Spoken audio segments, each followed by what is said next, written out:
And hello, everybody, and welcome to week 28 of the Crystal Crusaders in Storm King's Thunder.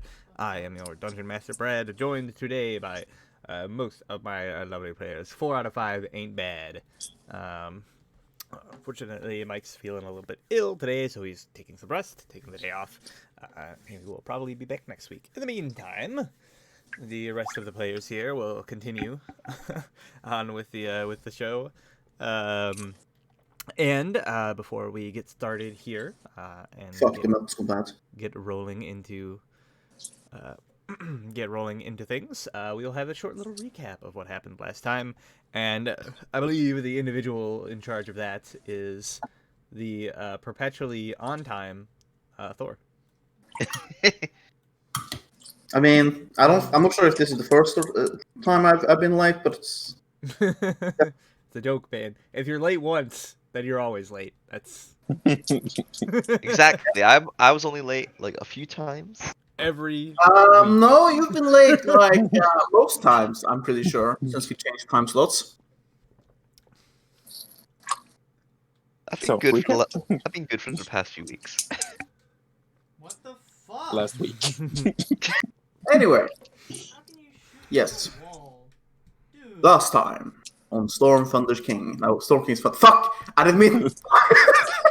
Free. Zach, you have ruined me. Storm King's Thunder. Storm King's Thunder. We had Awoken in Goldenfields, which we have had made it to. Having on the way picked up some mysterious deceased guy. Actually, it was the evening before we went to bed in Goldenfields. We were chilling out in the tavern that's run by Yeti, and there was this halfling. His name should be here somewhere. Oh, it's far up there. Okay. His name was Oren Yogil. His name was Oren. His name was Oren, and then Forgotten Realms, like fucking surnames. Yogil. Let's go. Russian and shit. Yeah. Yeah. His name is Oren Yogil, and he was a bard and wanted to hear our stories. So I regaled him with the tale of Legacy of the Crystal Shards, Crystal Crusader edition. He seemed very interested in this. We then retired for the evening, slept until the morning, got ourselves a long rest. The morning after, we decided we're going to go and talk to the priest, see if he could perhaps heal the sick man we have encountered. Went about as well as we left, walked through town. On the way, we saw a living tree that was babysitting the children. Apparently, there's more of those around Goldenfields, created by the druids, awakened trees that will defend Goldenfields in time of peril. Very ominous. We also ran into an old wizard lady from Waterdeep, who was not very happy about being here. Sirak cleverly enlisted her help as well in trying to sort the issue of what's wrong with this guy. As we managed to appeal to her better sense of boredom. We then went to the church, talked to the church people. In the church, we also met the woman named Seelang, who's from the Far East, or her family originates from the Far East, but she probably grew up here in Forgotten Realms. In Farron. She's who was lamenting the fact that the fucking guard captain is being an idiot about giant attacks. Not calling in for reinforcements and not taking it seriously. We agreed to talk to the guard captain later, since we were going to do that anyway. We talked to the church priest, brought him over to the, told him about our sick companion, brought him over to the tavern. On the way, picking up the old cranky wizard as well. And together, the priest, the wizard, and the Sirach had a look over this man. Figured that he is beyond their healing capabilities. Something, greater restoration, something.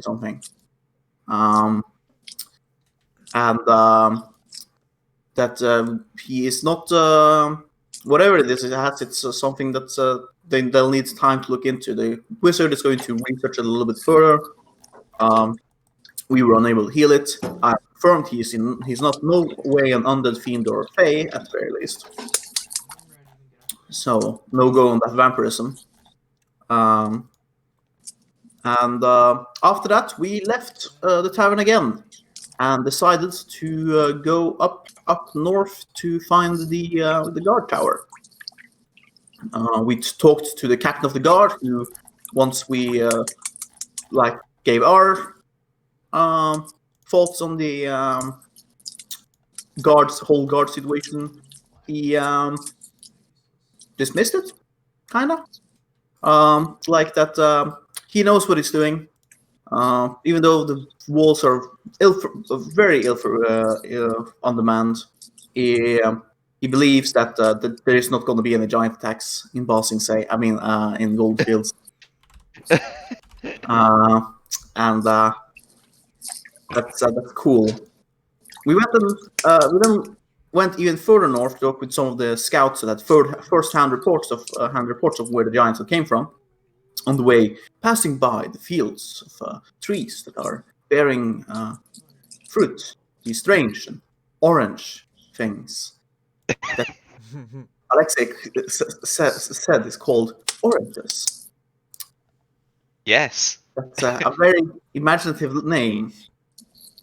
We ate some of them and they were very sour and acidy. I did not care much for them. And then we passed by some other trees where there were apples that were in other colors than just red, yellow, and green. Probably not ripe for picking. Yet Alexei ate them anyway. Fool that she is. Yeah. We met up with the guards at the Northern Guard Tower and interviewed one of the ones who had first hand reports of the giants, and we were told that they had seemed to be coming from the north in the Destrin Villain or Destrin Hills, where they had followed the giant tracks at least up there, but it seems they were cheating. They suspect there might be just some either scouting party or just some wandering giants who got too close to Goldenfields. Though the damage was a little bit big for just some wandering giants. Either way, that was, as far as I remember, where we left off, and we were discussing our next move. Yeah, so I believe actually the last time we left off, you guys had gone from that northern tower back down. You were going to go confer with the abbot again, tell him what you learned, and perhaps discuss more with him. But other than that, yeah. Go ahead and mark your point of inspiration. And yeah, so we pick up. It's about it's a little bit after noon. You can see the sun high in the sky beating down. Pretty hot today. Here, kind of in the middle of summer. Definitely a lot of humidity in the air. It's kind of definitely kind of especially in your armor, those of you wearing armor, it's very uncomfortable. But as you guys are watching the sort of congregation exiting from the abbey, it eventually clears out, and you are now there standing in front. I will bring some apples on the way to the church. Sure. Yeah, you can grab a couple as you guys were traveling. Yeah, so you are at the foot of the stairs that lead up to the abbey. I assume you guys kind of head up to the door after the congregation has dispersed and gone back to their back to their kind of like jobs along the fields. And yeah, you guys can see basically, first thing as you arrive, once more again, Xeric, you see those two black bears that are kind of like, they just sit near the entrance basically, immediately like come up to you, having like, recognized you as given them food before, and they're immediately like on you again. I take said apples. I'm gonna give them each an apple and like scratch them on the head. Yeah, they seem very pleased with this.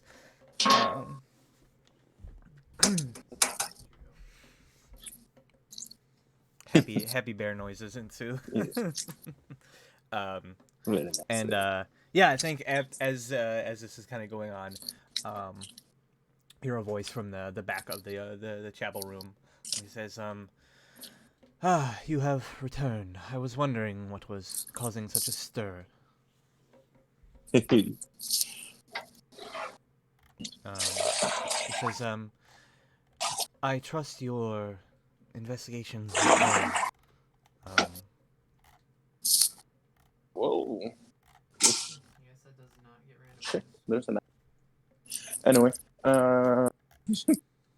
I'll just walk up to him and I go like, we spoke with a guard north, and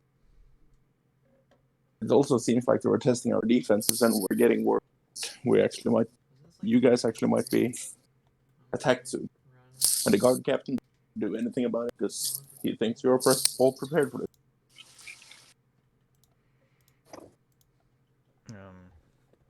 David sort of says, well, again, I am not exactly a military strategist. Well, something has to be thinking about asking the shepherd if he knows the terrain around, maybe lead us around. So we're thinking about scouting. Maybe we can get the heads up on the giant in case they're coming. And says that would be a good idea, perhaps. Chalvis doesn't know much of these lands. And I'm pretty sure that if those giants get drop on us here, it's not going to be much left of Goldenfields when we're done. He says, might win. We might win, but it's still going to be a loss with the time it takes to recuperate everything.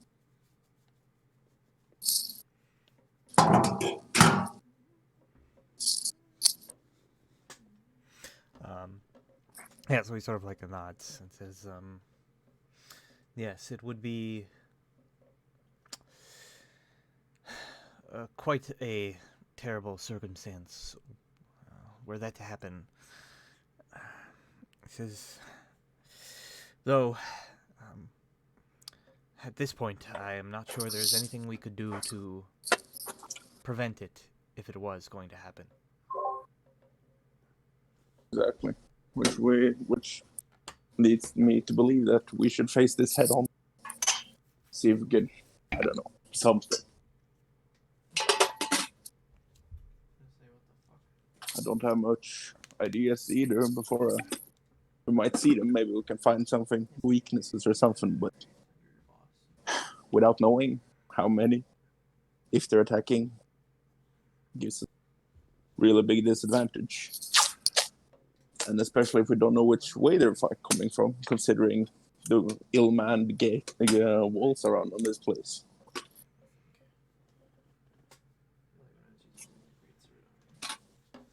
He sort of like nods and says, it'll be quite difficult to defend, not knowing where your enemy is coming from. Even that much I can understand.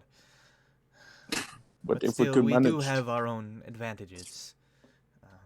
Though they are spread thin, there are still a great number of defenders along these walls. And the tree ends will help greatly, but if we could place all the tree ends and most of the soldiers the direction they're coming, it would be, maybe we could even save all the lives and all the fields that are here. Yeah, so he says, I'm not sure how possible it would be to guide Shantae's defenders to the walls. They do not like to travel far from their groves, given their rather No. slow means of travel. Yeah, I don't know about those, but at least having all the men on the right wall would have helped a lot.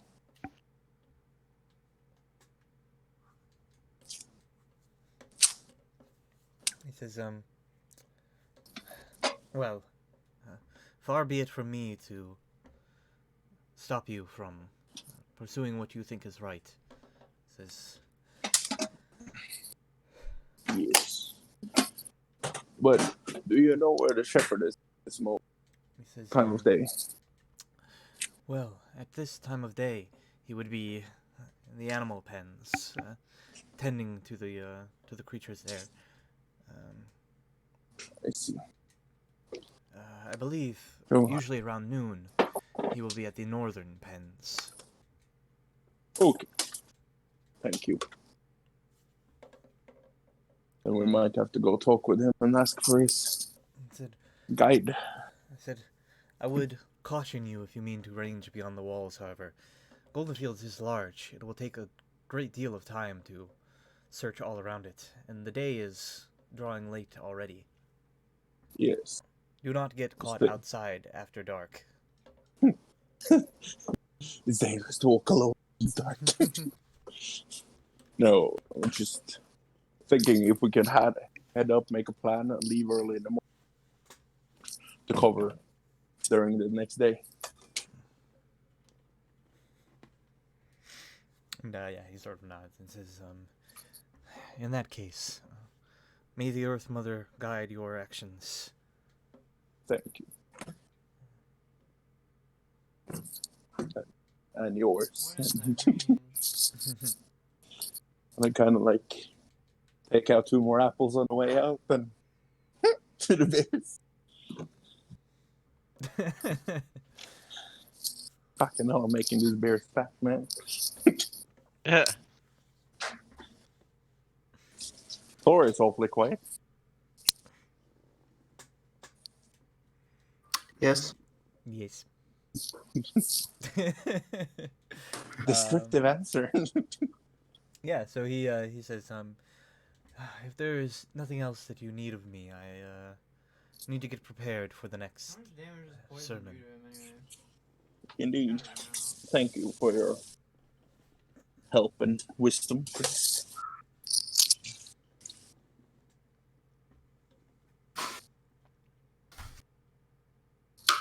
Then I guess unless someone else has something to say and something to do, I guess we're heading to the northern pen. All right. All right, so you guys exit from the abbey, making your way back towards the sort of central field here. And yeah, you can see once more there, sort of in the center of the field, all of the children playing on the walking tree man. And let's see here, it's about like a mile and a bit to get to Northern Penn, so it takes about 25 minutes or so to walk your way there. And yeah, you can see there are actually like a number of, it's a pretty like large pen. There are a number of different like animals here, sheep, oxen. There's some horses, in the likes. Mostly it's mostly kind of like sheep and cattle, but there are other animals as well. And there are quite a few shepherds. However, you can see sort of in the center of the field, tending to some of the animals. Shelvis is there, pretty recognizable amidst the rest of the shepherds. It would seem as though he has, despite his sort of position, he does have a very particular style of dress and appearance that makes him easily stand out. Hold the arm. Nah, bro. Oh, Morton's lagging the Morton's a fuck out. robot. His phone can't handle it. I kind of raise my hand and go, show this. Now just in the, compacted wall. So, fuck it. All right, Don't clean in the fridge. at this instance, you kind of actually have to like shout for his attention. Yeah, shout out, like, show this. Yeah, so a few other people kind of just like look to see who that is, but like Shalvis turns and kind of sees you and like waves. Begins kind of like walking towards you as you're walking towards him. Yes. Yeah, once you get a little bit closer, he says, my fine friends, what can I do for you?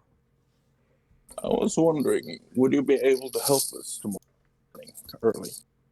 And he says, with a little bit of like an incredulous look on his face, it's like, I am sure that I could help you to the best of my abilities. With what, might I ask? The giant attack that was a few days ago?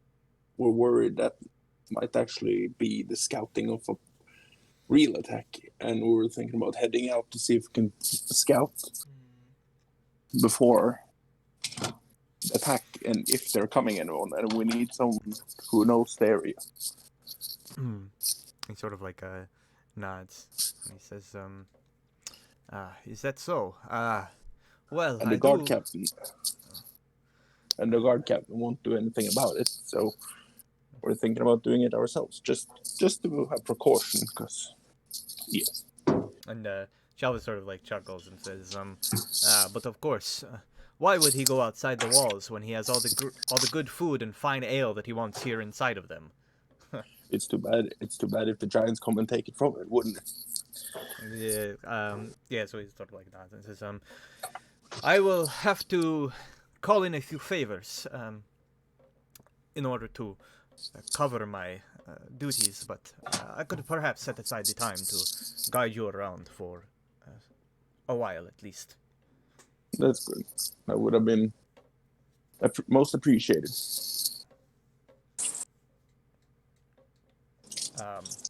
And he says, in that case, let us meet outside the inn in the morning then. Yes. And he kind of like nods and says, I say thank you, and we'll pay you for your helpfulness. he sort of like smiles and says, I appreciate the gesture, but that will not be necessary. And he says, I prefer to keep things simple. Okay, then we'll owe you a favor if you ever need us for anything. If you can get a hold of us, we'll help you. And he says, I will certainly keep that in mind. Favor for a favor. Learned to never give out favors, but hey, here I am.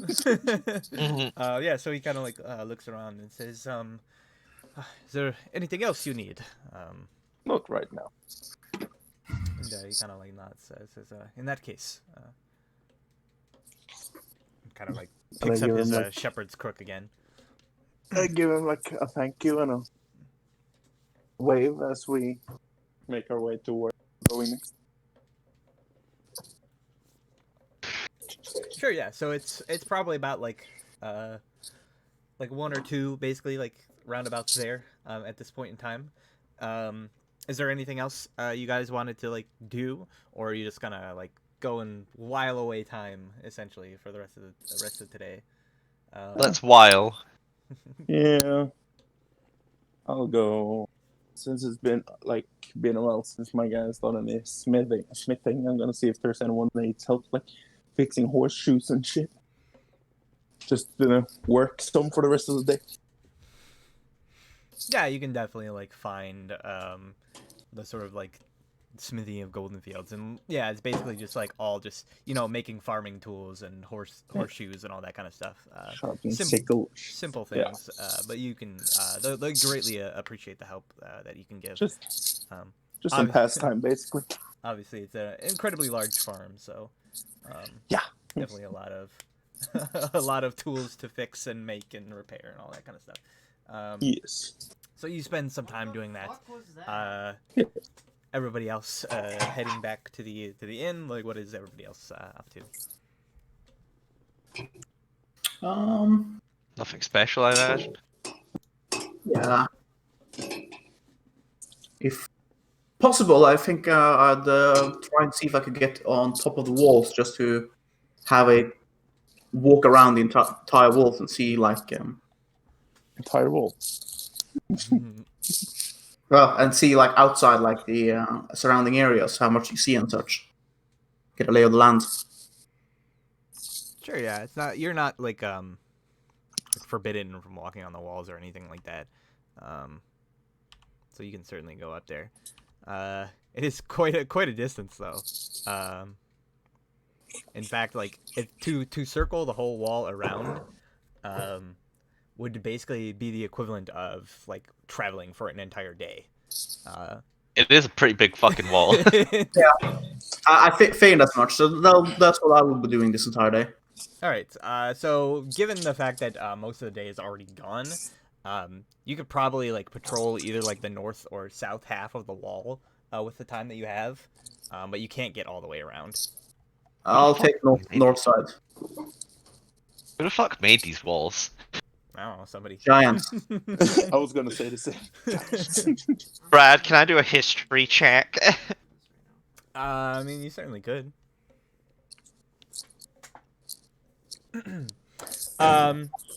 So there isn't actually like a whole lot of historical records of Goldenfields. You do know, however, that it is not like an ancient structure by any stretch of the imagination. It was maybe built within like the last century or two by druids of the Emerald Enclave, who most likely used earth-shaping magics to conjure forth its impressive walls. Oh, right, okay. That's fair enough.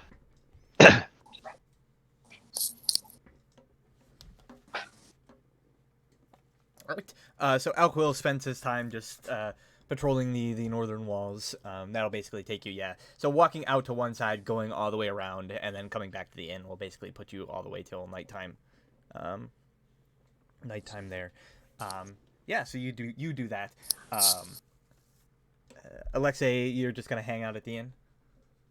Yeah. Okay. Sir Alamir is obviously going to just hang out at the inn as well. And I assume Lucas is going to be there as well. Yes. Oh yeah, Cool. Sir Alamir has a companion card, doesn't he? I don't Yeah. think he does. No, he's not been given one. Yeah. Me and Mike don't have one yet. He hasn't shown off enough abilities yet to get one. More like, I haven't ever had like notice that he was going to be missing to have to. One of his abilities should be I don't get paid enough for this shit. Right. So basically, you guys spend the time just passing the time by, and a few hours go by as Alexei and Lucas are just kind of like sitting in the inn. It's still pretty empty. It doesn't really get packed until the end of like the work day as the sun is setting. So you're basically there by yourself. At one point, Alexei, you see that halfling performer. He sort of emerges from his room, comes into the tap room, and begins like drinking pretty early in the day, but also like he seems to be like writing something. Like every so often he'll jot something down on a piece of paper and like start scratching his chin and thinking to himself before writing something else down. Okay. Who's this? It's the Orin, the halfling performer of the bard that like lives here. The guy we told stories last session. Ah, yes. Yeah, you were. Yeah. Or at least Alquill or- Alquill was recounting the tales of the Crystal Crusaders. All right. I Can I, have like- a feeling. Can I try and sneak a peek to see what he's writing? Yeah, you can certainly try to like stealth your way over there. All right. I'm good at this. 15. I would totally waste a spell slot and cast in this on myself. Yeah, so you like begin sneaking your way over there, and uh, and yeah, Oh, so you just Quill. like sneak up behind him. He doesn't really seem to like notice you. He seems pretty like deep in thought on what he's writing. It looks like he just started, so there's not much. But you can see he has spent like an overly long amount of time, basically creating like this calligraphy title at the top of the page, like somebody who is like struggling for what to actually like write, having problems like with what to write. They just spend a bunch of time doing something stupid.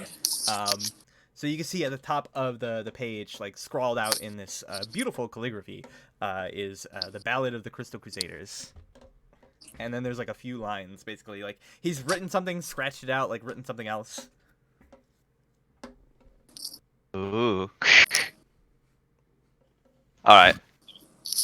So, he's writing a ballad called the... Oh my god. Alexei will, So he's on a table, right? He's Sitting like at a table? he's like sitting at a high stool at a table. I'm gonna pull up right next to him.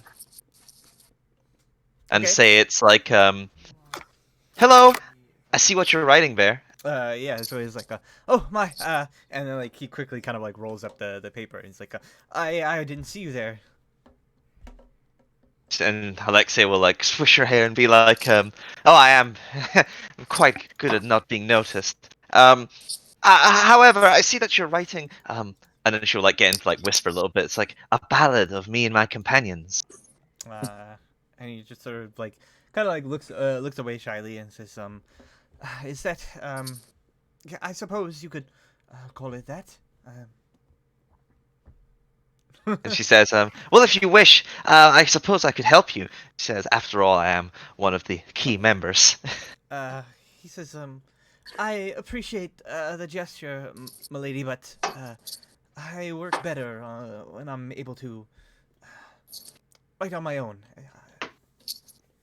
And besides, Oh. your companion has already relayed to me quite the tale. It's Very just a matter well. of If translating it in a way that will resonate with the people.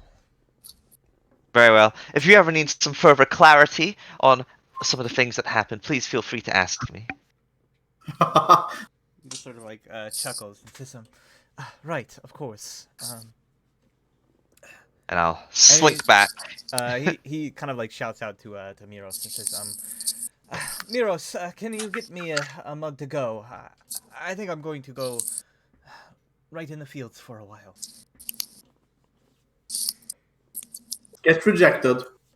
I'll slink back to Sir Alamir, who's being very unresponsive at the moment. This is the best thing that's ever happened to me. Someone's writing about our adventures. Yeah, so you can see the halfling wanders over to the bar and gets this like oversized kind of like mug of the local ale and basically like exits the tavern, leaving you all like alone basically. Where's Slugman again? Hmm? Why am the Slugman again? Where's he? He's just been hanging out in the room like out of sight. In the bath, drowning himself in water. Fair enough. Yeah, so like another few hours pass by as you're just kind of like idly conversing amongst yourselves, and then you see those of you that are in the in C. Maxine enters into the room, the sort of like elderly looking wizard from Waterdeep. Maxine kind of, like, looking Drafkala. around, and yeah, she sees you sitting at the table, Alexei, and says, there you are. Some of your friends are missing, but no matter. Says, I was simply coming here to inform you that I have found something of interest in regards to your friend's condition. I see. And she'll stand up, and she'll say, "It's like, is it big?" And he says, it is quite big indeed. Perhaps a bit more sinister than we thought. Oh dear. And he says, Shall I look to get my companions together then?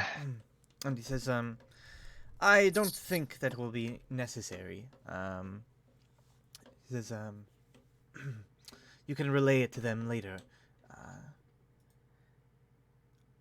Very I well. was pouring through some old records from the Watchful Order. Keep an eye on events that had happened in the past.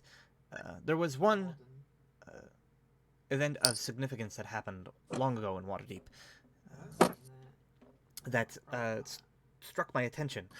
There were a number of people that were, according to the eyewitness statements, similarly affected to your friend here. An investigation was launched and found that the source of this strange disease was some sort of entity that was dwelling within the sewers. And an adventuring team was dispatched from Force Grey to deal with this threat. From what I understand, the entity in question was not captured but driven away. Some sort of fish-like creature. It was described as having many eyes and long, lashing tentacles. It could conjure up strange illusions that seemed real and spoke into people's minds. Had some sort of psionic powers. I see. And if you would like to make an Arcana check, Alexei. Yes. 24. So as you kind of like think over what she was saying, trying to like connect the dots and all that, you begin assembling. Okay, so it's like fish-like and it has these tentacles and these eyes, psychic powers, illusions, and you kind of come to the conclusion very quickly that the creature that she is speaking of can be no other than an aboleth. God fucking damn it. Alright, and yeah, Alexei, like, with that realization, like, I guess gets a bit of an oh no expression on her face and says it's like an aboleth. Yeah, and she nods and says, indeed. And the disease with which your companion has been stricken is not going to be so easy to cure. It requires powerful magics, beyond the likes of what I am even capable of. And he says,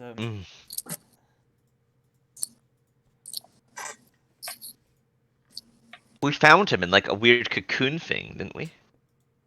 yeah. That's not Yeah, we did. that's not aboleth related, is it? She don't sort of cocoon like people. shakes her head and says, that is not typical, at least not from the reports, the incident reports that I reviewed. The people were not found like that. But then again, they also weren't found miles and miles and miles downriver from their home. Yes, very curious. How do you know for sure that it was an aboleth that cursed him as such? And he says, well, I cannot be 100% certain, but it all seems to add up. He says, Very well. I thank you. I'll inform my companions as soon as I see them. This is very troubling. yeah, she sort of like nods and says, indeed, if it is actually an aboleth, well, I'm afraid Yarter has got some bigger fish to fry, as it were, than giants. And so dangerous creatures.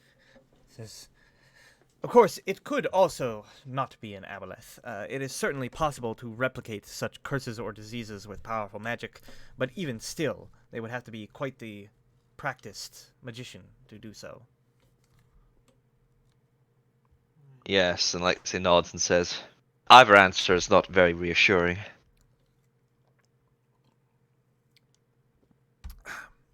Says, I will return to my research, see if I uncover anything else. But I just wish to convey what I had found so far. Thank you again. She sort of nods and says, "No, thank you for this lovely distraction from an otherwise droll existence." Like say like kind of gives like a unsure smile, nods. She says, if you need me, I will be in my room above the stables." Very well. I'll be here. Gestures to the tavern. Yeah, so she leaves, and then basically like the rest of the night passes, and all of you kind of like reunite again at the inn late at night. It is packed, obviously, now that the workday is over. There are quite a few people milling about, and yeah, it's a lively and bustling place. Yep. Where it is very hard to like have a conversation amongst yourself because everything is just so loud. We've all gotten together at this point, right? Yes, yeah, you've all reunited. Alexei will say It it's is late at like, night. yeah. Alexei will say, I've got some information I need to share with you all. Oh, right. I was saying, don't need to shout. We're all sitting here. It's very loud though. Not that loud. It's I pretty mean, loud. Brad said it's like impossible. It's nearly impossible to have a conversation level of loud. Fine, let's walk somewhere else. All right. I guess we'll step outside then. All right, yeah. So you step outside, and there's quite a few people kind of like stood around outside as well, drinking in the gardens and kind of whatnot. It seems like as though the tavern kind of like spills out into the surrounding area, but you can find like a nice, quiet, secluded place. And Alexia would say it's like earlier today. Maxine came to visit me, and she said that she's got some information regarding our cursed friend. That's probably important. Oh, that's good. That's good. What did you find out? Well, the magic used to make him what he is now is, by her reckoning, either to do with an aboleth or a powerful enough magic user that they could replicate such a strong evil magic. And Alexei kind of. Do we know what that is? What is an aboleth? Oh, right. Yes, of course. Yes, what is an aboleth? Good question. Alexei would know. James doesn't really know very well. Aboleth? Here we are. Cthulhu monsters. Aboleth.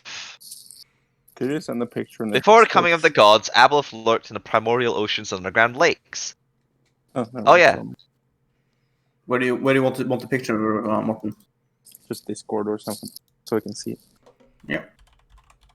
And she said, yeah. And Alexei would say, it's like, well, what was an aboleth is a very contentious question, actually. I suppose the best way of describing it is that they're a very old species of aquatic being. They have powerful psionic abilities and they can influence your minds, and their magic is magic older than, well, most of the things you see around you right now. And they're quite intelligent, aren't they, aboleths? Yeah. So, did you explain how they look? I guess she'd probably give you a description of like a fishy thingy with like those eyes and all those tentacles. And then Sirach will go, well, he explained he saw a woman in a dress and black hair as the last thing, so I would assume that fish thingy has mind controlled this lady, which seduced or made him follow her to fish thingy. Or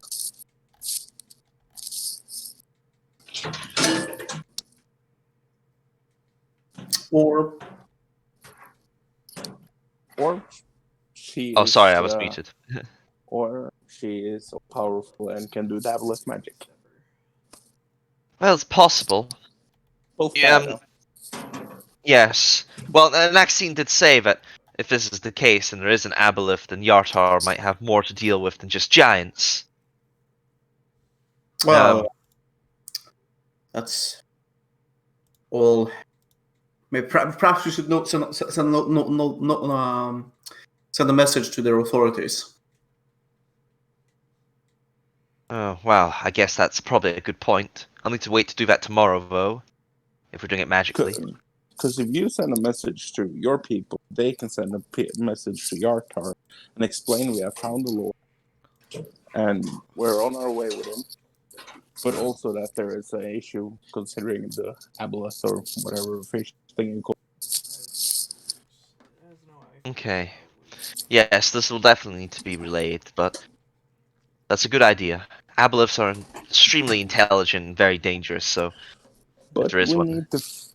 You should ask about the curse as well in the message if we can relay that too, so you can get an answer on what said curse will do. Will it transform him? Will he die after a certain amount of time, or is it just gonna glow like a fucking light? Well, I think the I'll. rest of his life. It says, well, I'll only get so many words.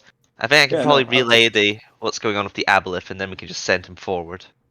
Yeah, but we should see if there's anything we can do about this guy, or if it's more urgent than if he can wait like a couple of days, or he needs to go now.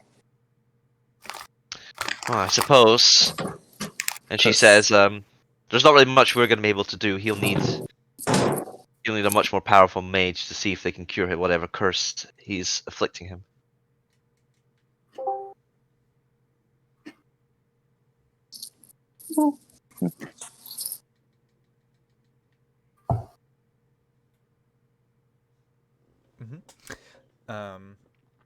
Yeah, so you guys have that conversation there. Yeah, I think that's all. Right. Yeah, so then you head back into the packed inn, getting some food and drinks. I assume you want to like renew your rent on the rooms. Yes, I suppose we will, won't we? 4 of them, they were 5 silver apiece, so that's another 2 gold for another night for all of you. All right. It's gonna pay. I assume 5 silver. Somebody pays. I'll pay for my own room. 5 silver subtracted. Oh, was it just 5 silver? Yeah, 5 silver per room, and you guys had 4 rooms that you like split. All right. I heard 2 golds. I just paid 2 gold. Okay. All right, so he's then paid for the rooms. Cool cover. Very good. All right. So, in that case, yeah, you pay for the rooms. The night kind of goes on. You get some drinks, and eventually the room begins to sort of like clear out as most of the farmers go back home pretty early in the night. Like you guys would normally be like staying much later, but they get up very early, so they're early to bed, early to rise, kind of folks. So the tavern actually clears out pretty quickly.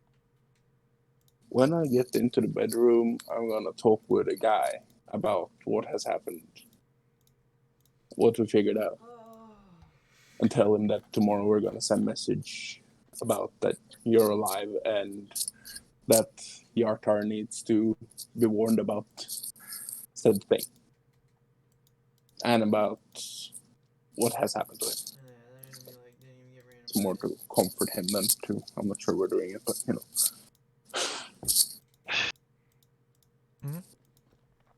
Yeah. So eventually, the time comes where you all decide to head in for the night. You will note that this at least this night, the bard fellow, the halfling Orin, he was not performing tonight. He was nowhere to be seen.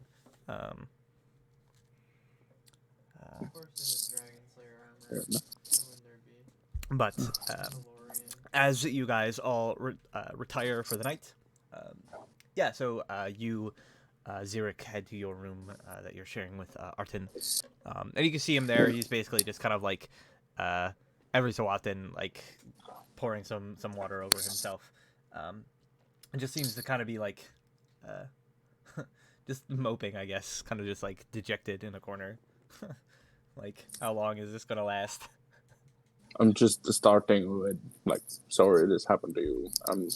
We're now trying to we're now most likely figure out what happened to you, and now we're gonna see if we can figure out how to fix it.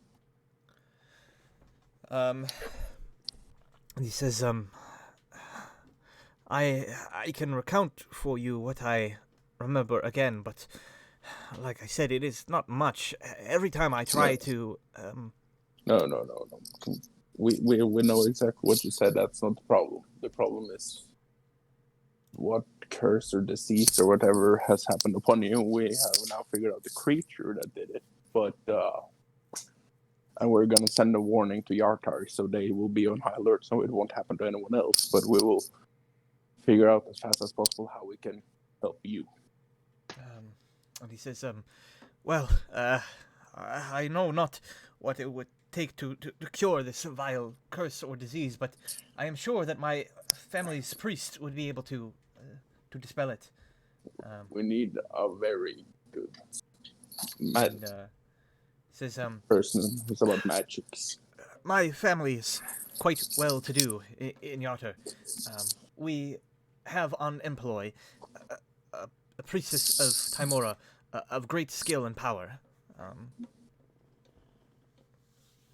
Well, I am confident they would be able to cure me. that's good.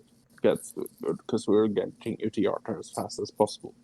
But right now, it's not safe to leave here because there might be giants in the area. So we need to wait another day or two. Then we'll make way back to Waterdeep and take a teleportation device to go back to Yartar. So we can see if we can heal you there. Yeah, so he sort of like nods and says, of course. Says, I am. I don't get it. Although I would like to be restored to normal as quickly as possible, he says it doesn't seem to be. As long as I am maintaining this water over my skin, it doesn't seem to be adversely affecting me in any way. Just very uncomfortable. That's good. I really wish there was something else we could do for you right now, but right now this is what we can do. And he just sort of like nods and says, of course, well, I greatly appreciate everything that you are doing to help me. He says, you don't have to go out of your way to do this, but you are, and I appreciate that, and I'm sure my mother will as well. I said you will be greatly awarded for this. Så bra. Adi. Yes, you were saying? Yeah, he was basically just Yeah. just thanking you again. And again, your mother will be notified as fast as possible that you are okay, because she's probably worried about you. He says, yes, I'm sure she's worried sick. Fair enough. Now, I need to be up early tomorrow to see if we can figure out this giant thing. So I need to head to bed. And if there's anything I can do for you, just ask. Yeah, so he like nods. Yeah, and so you all begin to basically settle down for the night, going to sleep and whatnot. Yes. Let me see here. Okay. Roll for giants attack in the night. Huh? So as you are all 1d12 hill giants. as you are all sleeping, I don't know if anybody's like staying up or keeping watch or anything like that. No. Probably not. Probably not. Sleeping. Light sleeper. So a few hours pass into the night. Darkness falls over everything, and a low mist begins to sort of like blanket the gardens outside of Goldenfields. And suddenly, you are all awoken as a mighty yell shatters the night's silence. You hear a voice, loud and kind of like projecting, and it says, "We're under attack!" The voice calls out, "To arms! To arms!" And you all immediately sort of like spring out of bed, gather forth your things, stumbling outside of the inn. I'm just taking the Lord on the chest. I'm like, we're under attack. You stay here. Stay safe. And I kind of like grab my shield and my axe and my shield and just out the door. Yeah, so you spend time kind of like suiting up. I'm trying to do it as well as I can while moving. I'm just getting it on and start clicking it when I'm running. Yeah. Obviously, it's a process to actually like strap the armor on, so you really can't like get it on fully. No, but you know the fact, like you stop and you like tie one thing and you start running a little bit, move the next leg, tie it, and just trying to move. Yeah. So as you all kind of like run downstairs, you can see Viros emerging from like a room out back, and it's just like, what's this noise? We're under attack. What's going on? And actually, you see still in the tap room, Shalvis is there as well, and he is also kind of just like getting up, like grabbing his staff, and he says, "I do not know what is happening, but it came from outside. Let's go." Giants. There's these damn giants. Yeah, so you all gather forth your weapons and the likes. Those of you that wear like heavier armor haven't had time to like strap into it. Chainmail. It's not just yeah, but it's still heavy armor, so it still like takes time to put on. I'll like when we're downstairs, I'll help Al Quill try to get his on and like try to help each other. Doesn't it have the time on it? Yeah, well, if one person does nothing but help the other person, it will take 5 minutes instead of like 10. Okay, Yeah. that we're helping. So it'll each take other 10 minutes for us together. both to get into heavy armor if we do that. Yeah, then we're helping each other getting the armors on. Yes. I'm not running into a fight with hill giants without that. Yeah, I agree. All right. Yeah, so I think, again, as you're kind of like strapping on the armor, you hear the shout again. It seems like closer this time. And then, yeah, you finish kind of like suiting up in your armor. And then Shalvis kind of like exits out into the night. And you can see there is like a low mist blanketing the quiet gardens to the north and slinking between the rows of the darkened longhouses that you see to the south of the road. And as you're looking out, again, it's like pretty dark. Alquil, you can definitely see this. Stumbling around the corner of one of the nearest longhouses, you see a small figure who kind of like stumbles out, loses his balance, and falls. This rather clumsy, disheveled-looking halfling grabbing what appears to be in like one hand this kind of furled up like scroll, just kind of like collapses to the ground, exhausted. He looks as though he's been like running like crazy. He also looks as though he was like incredibly drunk. And you recognize him as the halfling bard, Orin, who, as he like collapses to the ground, like looks up and sees you and kind of like points backwards behind him. And Alquil, you definitely see like silhouettes of figures moving through the town. Shit. It's like, this way, people! And I will start running towards the silhouettes. All right. I try to run out in front with Alquil to like hold the defensive line in front. Wait up! So, We fall.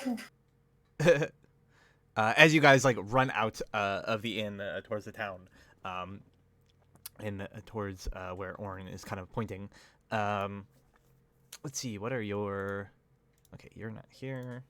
Boop. So I think basically as you guys are running out, I think Xirek's the only one. I'm perceptive and I have perception and I have 5 wisdom, so +8 or something. 7. Yeah. So Xirek, you notice this. Everybody else does not and is surprised. As you are running out towards the figures that you see in the distance, suddenly you hear like this kind of like low rustling sound, and Xeric, you look over and see emerging out from some of the hedges this large like furred creature with like gangly arms, and kind of like these strange features, which you recognize as a bugbear, emerging from hiding out behind these hedges, as if like waiting for you. And we are gonna go ahead and have some fun. We're gonna have a tea party with the giants. Yes, Thor. That Iron Man suit is Ogres. exactly right. Let's go. All right, guys, get your Uno cards ready. Fucking hell, we're gonna beat the Yes, we're shit gonna out of play this game. Uno. You replace all combat with Uno for the rest of the campaign. There was only one bugbear, or was it more? There's 4 of There's them. several of them, yes. 4 of them. I see 4 of them on the map right now. Okay. How many was it on the flank in the bush? There's 1 to the bush to the left. There's 1 to the bush to the right. There's 2 coming up like behind us on either side. Oh man, I can't hold the line on my own. I'll take a snap for you. Yeah, but can you give Thor the ability to use my sheet, and I'll tell him like what I want to do, because I can't get roll 20 up now. Yeah, I can do that. Because as long as I see the battlefield once with a snap, I can kind of understand how it looks. Edit, you can be controlled by Let's see here. somebody eventually. There's nothing underneath the turn order. There's just a big circle there. Okay. But there's a lot of goblins and giants on the sides here, man. Ogres. Ogres, yeah, well, big fellas. I'm scared. Why? There's a lot of them. Is this a bad time to say I have to go in 20 minutes because I'm going home? Go. God long damn it, Morton. How long will it take you to get home? 30 minutes? Cool. Don't worry, I'll I mean, can't you just be on your phone? Like in the car or whatever. I'm most likely driving because I'm with my dad. Alright. So yeah.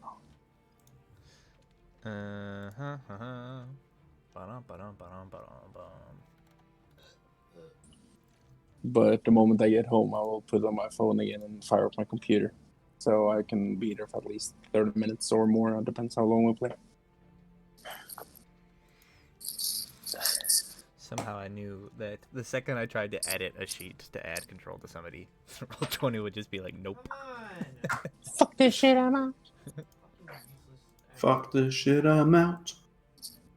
How about the Witcher combat music going in everything? But at least I'm completely done here, and there's nothing I have to do. I will just do this. I'll walk with the trash soon, but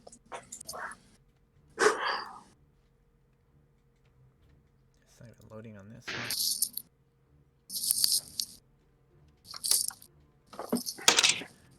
Are they getting DDoS again?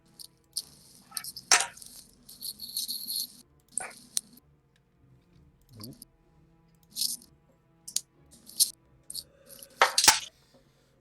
Connection to server's been interrupted. Man, it's been a while since I've seen that. Apparently they had more server issues yesterday, actually. Yeah, they were like getting DDoS last night. They had to put up the like Cloudflare protection thing. Fucking hell. It's a good thing we didn't play Witcher then 4 because I probably would have been raging. What do you say? Well, Roll20 was like getting DDoS last night and they were like down for ages. So I'm saying it's a good thing we weren't playing Witcher yesterday because I probably would have just been raging. Yep. Despite I'm a rage, I'm still just a red in a cage. I can't even close this sheet. Ripping pepperoni. It won't let me.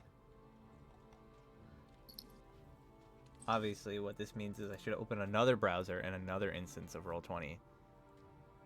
And maybe that Why, one will Brad? work. And maybe that one will work. I don't know. If someone can get my dad to drive, I can text, talk at least with Yeah. the chat. But that depends if my dad wants to drive or not, which is highly unlikely. Ooh, I think. Yeah, maybe. Yeah. Go, Elko Red Moon. All right. Your connection to the servers has been interrupted. Anything you Nice. do right now? Yeah, I think they're getting hit again or something. All right, where was I? I was rolling. It's when combat starts rolling, the gods are like, no, we can't give Morten what he wants. No. So what do you mean combat? It's just Uno. Yeah, of course, yeah, it's Uno. It's just like 50-player Uno. High intensity round of Uno. It's fine. So, Thor. Yes. What I want you to do first round is roll initiative. What? Why What's would the you roll character? initiative? That's ridiculous. Who needs initiative in Uno? Huh? Initiative has been rolled. You rolled 17. You're probably Alex is going first, probably. No, I'm going first because they're all, That's they're all right. surprised. Surprise! There goes a... Surprise, motherfucker. So, Thor. Bonus cast. Guardian weapon. What's it called? Spiritual weapon. Yes. Add the guy to the right and make me move on the guy to the left.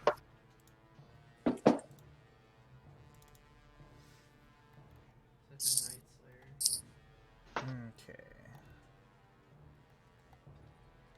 It's that bugbear.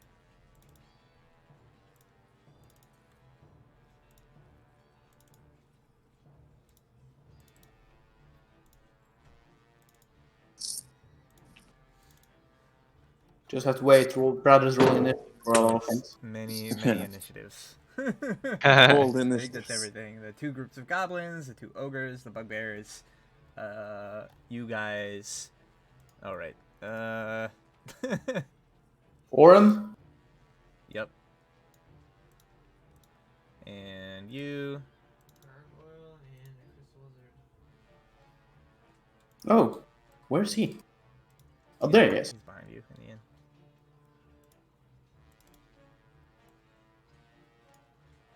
He was hanging Yeah, out. man. He was hanging out at the inn after closing for some reason.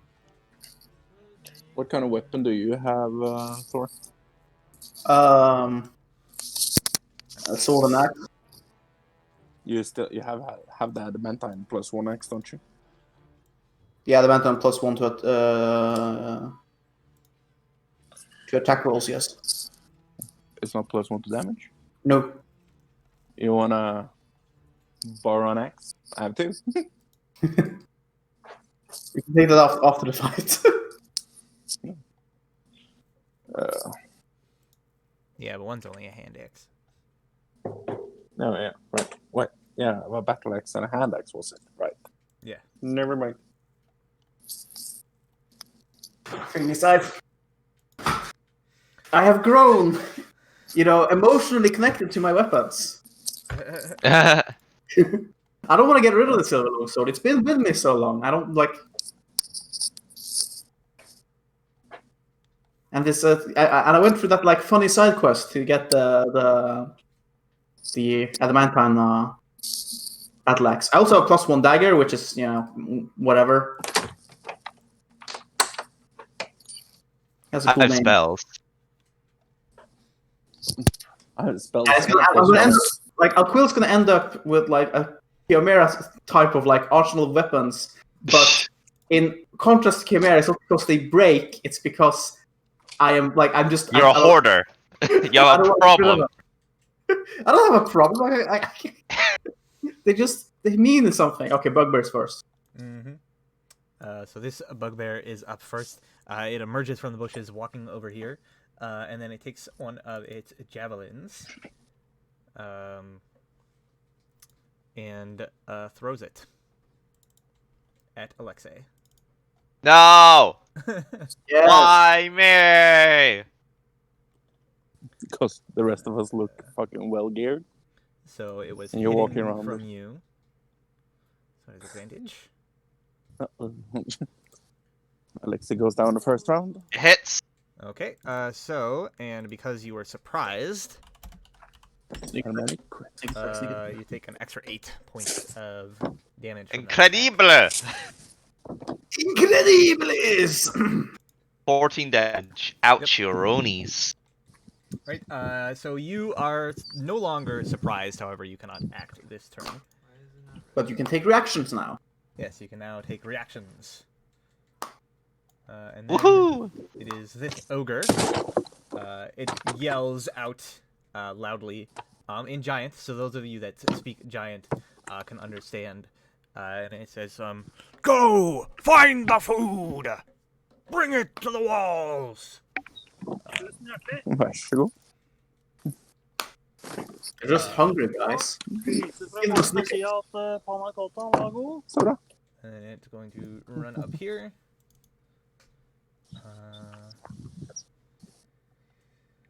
And I think that's it. Yeah, that's it for now. And then Xeric, you're up. You are not surprised, so you can act immediately.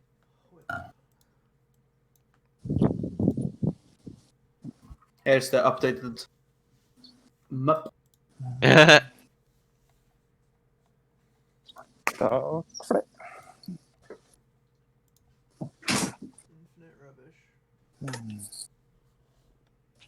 Nice. Yeah. What? Oh, that guy next to me. Guy next to you, Bonus. Yeah. Bonus cast the spiritual weapon on the guy in the hedge above. All right, so the guy on the hedge on the left side. Yeah. Yeah. Well, the one further up, like to the left of Alex. And then swing at the bugbear in front. And then attack the bugbear that's next to you. Yeah. All right.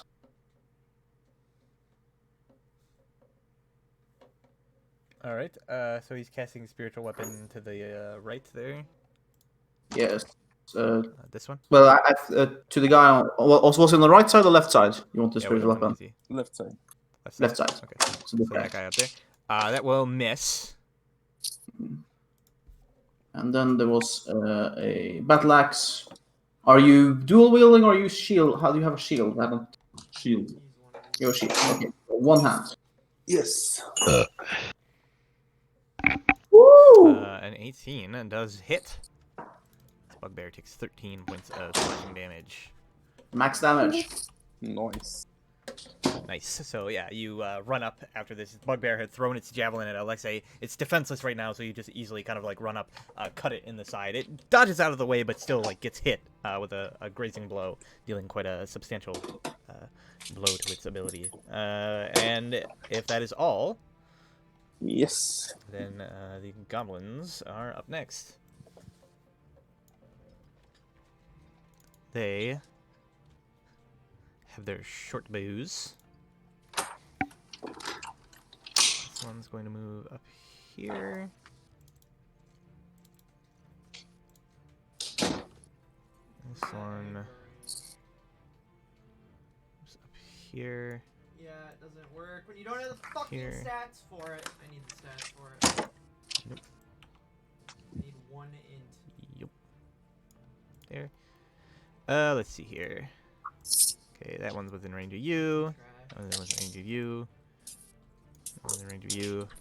That one sees this halfling there. No, you That don't one's have not any. within range of you. You're on Can't see 40. that guy. So it will fire, but disadvantage. Okay, so there are 4 short bow shots coming at you, Xeric, being the front target here. 3 normal. 1, 2, Nice. 3. I believe all those miss, and then 1 Yeah, at disadvantage. 19. Yeah. I think that's it. And then one of them is going to fire a shot at Orin with disadvantage because he is currently prone on the ground. having staggered down. However, does still hit. So Orin kind of like lets out a gasp of pain as an arrow kind of like sticks into his thigh.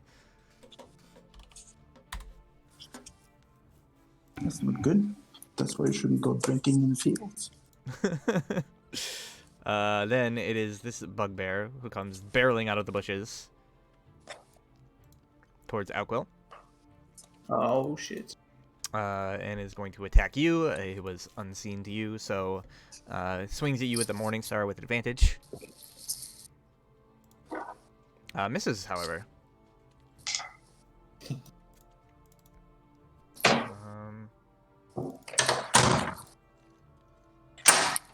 And that is it. And then it is your turn. You are surprised, so you can't like act, but now you can like react. Minos is surprised. Lucas is surprised. However, no longer. So none of you actually have the surprise condition anymore, which is good. Good for you. I'm just going to do these guys at the same time. So they move up. One of them attacks Alexei. No. Misses. The other one attacks Lucas.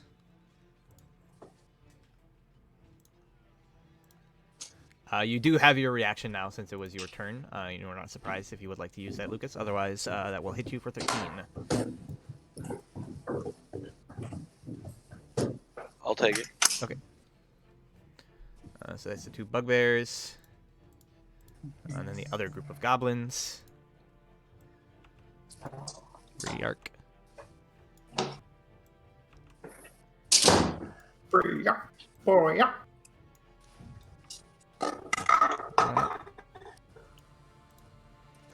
Right, and then... Yep. Yep. Yep. Yep. Yep. Alright, 5 shots at Alquil. 2, 3, 4, 5. And none of them will hit. Nope. Shelvis is surprised. Then it is the last ogre. Who is shouting again, sort of like loudly into the night in Giant. And he says, food! I smell food in there! They're after the food. No, we can't let them. This one actually does get close enough to throw one of its javelins. When can we activate our shonen protagonist abilities of fighting for food? So it throws a javelin at you, Alquil. Alright. That... Wait a minute, what is this? Hold on. Did you get an error? No, for some reason its javelin had a plus like a million to hit. It had like plus 11 to hit with its javelin. I'm like, that's not right. Me have Gugnir, the spear that never misses. There we go. Woo! Still crits. So that will deal you quite a blow. This 46. large-sized javelin pierces into your side. You take 16 points of piercing damage. Ouch. And you kind of get like knocked back. You like slide along the ground a bit as you try to like you catch the javelin to deflect it away from your like vitals, but yeah, it kind of like sends you flying backwards a bit. Orin is going to stand up and just run the fuck away. So he can get 30 feet. I guess he's going this way because it's like the best way away from enemies. And then we're back to this bugbear. Now everything is back to normal. It is going to attack you, Xeric, with its Morning Star. Swings for a 20, which will hit you for 14. Yes. And then we have Alexei. Yes. There's the guy in my face. Yes, there is. Boop boop boop. I believe I have a shocking grasp. I do. I will shocking grasp him. Zap. 13 hit, Brad. A 13 does not hit. He knocks Oh boy. knocks your hand aside with a crude wooden shield. Well, that's my turn. All right.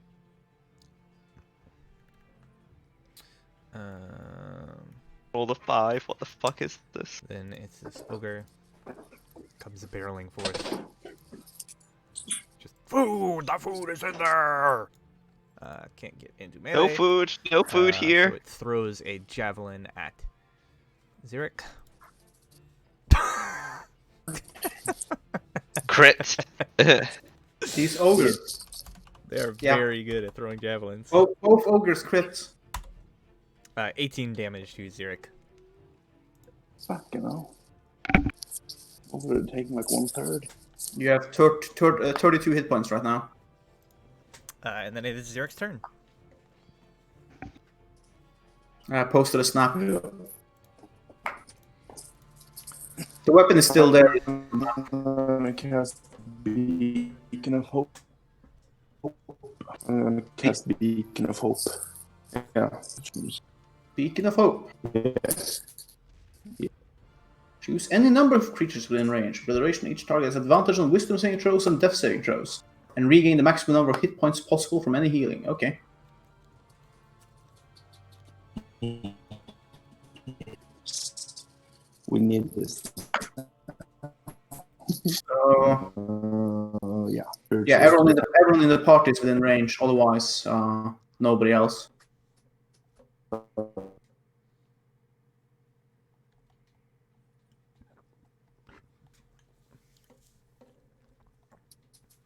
And I assume you use your bonus action to spiritual weapon something. Martin, you still with us? You roboted a bit there at the end. Yeah, I'm gonna. Yeah. Just aiming aim. Too laggy.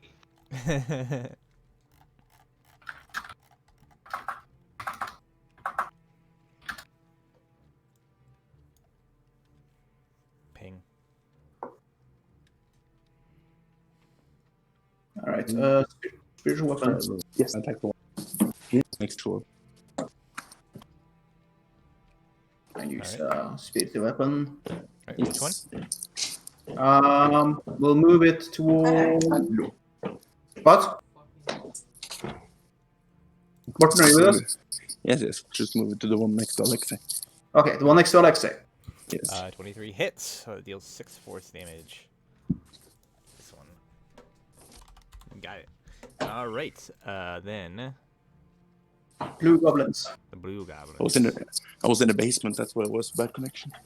All right. Stay out of there. Yes. I'll move you a step up as well. No. I'll move you 5 feet up, Martin. Sure. I don't know. Do I have mass healing word as a spell? Mass healing word, yes. You have one more spell slot of that. And then you have Yeah. a 4th level spell slot. Okay. I have to go now. So heal the shit out of everyone, will you? Okay. Yes. I'll talk to you guys in half an hour plus. Okay. Sure. Unless we're dead. After all that, the moment he gets to the combat, he can barely function and then has to leave. Yep. Right, so these goblins are going to pepper attacks at each of you. Yeah, I think, yeah, they've all got one. So one attack at everybody. Lucas, against you, 22 for 6. Alexei, 15 Hits. for 4. Alquill, 20 for Miss. 4, misses. And then Zurich, is 14, which Miss. misses. So I believe Lucas gets hit for 6, and Alexei gets hit for 4. Way rat! Fuck off! And that's that. This other goblin ran around here, tried to hide in the bushes, and failed miserably. I guess and can't really get an attack because of where he put himself. So stupid goblin. This bugbear just swings at you, Alquil. Cool. Watch him crit. Nope. Nope. You just barely managed to parry his blow. Pretty heavy, like a lot of weight behind it. And then it's your turn. Alright, time to, with my battle axe, adamantine battle axe out and about, I'm going to swing a booming blade on this bugbear. Do it. 16. That just barely manages to get past the bugbear's shield. And you kind of like clip him on the side. Cool, so 7 slashing damage and a potential 600. 600, Well, it does yeah, 6 7 now, damage, 600 damage now, and 5 if he moves. Okay. So it takes 13 And now, then- and 5 later, yeah. And then I am going to move. Come on. Alright, it will attack you. Yeah. Nope, misses. Clangs off your armor. Alright, then it is Miros' turn. And you can hear him shout out from inside the tavern, and he's like, "I swear, if any of you filthy mongrels mess up my gardens!" And he comes barreling out of the tavern room. Seeing that there's 2 of you on that one, he is going to run over to help Alexei. And he doesn't have a weapon of any sort on him, but you see he runs up to this bugbear, and he's pretty big. He basically just tries to grab the bugbear in a like bear hug. Yep. Suplex, please. Basically runs up, grabs this bugbear, and like lifts him off the ground, and is now like kind of crushing him between his burly arms.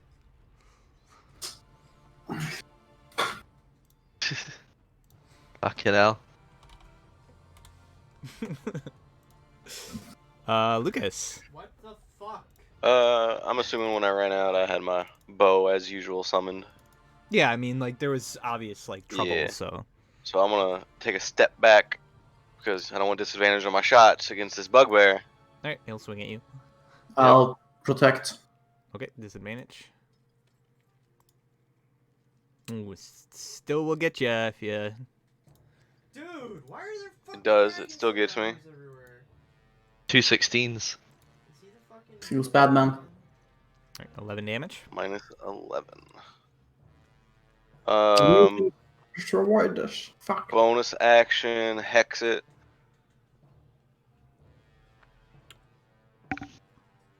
And then Action. Your first shot flies wide, going into one of the hedges. The second one hits true. So that's what, 12 and 3, 15? yeah. God, there's just like way too many fucking like numbers in these. Mm-hmm. Oh man, it's like which ones apply? All right, that is everything. Yeah. It is then that bugbear's turn. Yeah, I mean, there's no reason for it not to do that. Yeah. And then we will see which one it attacks. Probably you, seeing as you just hit it. Let's see, on a 1 to a 4, it goes after you. On a 5 or a 6, it will go after Alquil instead. Okay. It will swing at Alquil. Mad at you for trying to interfere. Misses. This bugbear is currently just like grabbed by Miros, and like lifted off the ground. He's not all too happy about that. So he is going to try to break free, which he does manage to break out, kind of pushing Miros back. But it's his turn. And then you all see the door of the stables kind of like opening over here, and a figure emerges from within, just like shouting, like, "What is all of this noise? Don't you ruffians know I'm trying to sleep here?"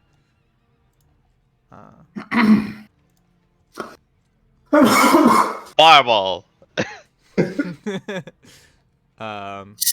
And yeah, next scene emerges, looking rather disheveled, having been woken up. She does not have fireball, but she does Also have. in the middle, goblins.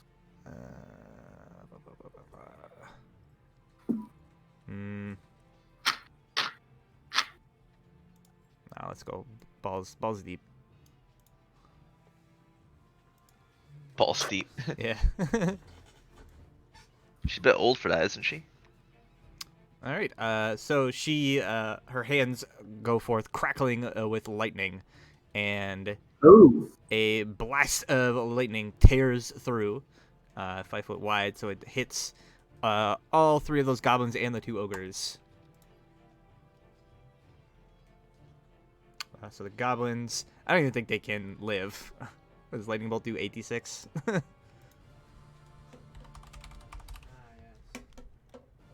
yeah. I guess theoretically they could live if it was a really bad roll. Yeah, if she rolled 1 on everything. Nope. So the goblins are immediately fried. I think this is. Oh, it went inside of her. Huh? That got one of the goblin tokens like moved on top of her before it disappeared. Yeah, I messed up. Okay, that's the one that has the initiative tied to it, so that one. And then the 2 ogres. Dex saves. First one, second one, both fail, so they both take 29 lightning damage. Quill will like turn to Alexa and is like, "Why can't you do that?" I can't do everything.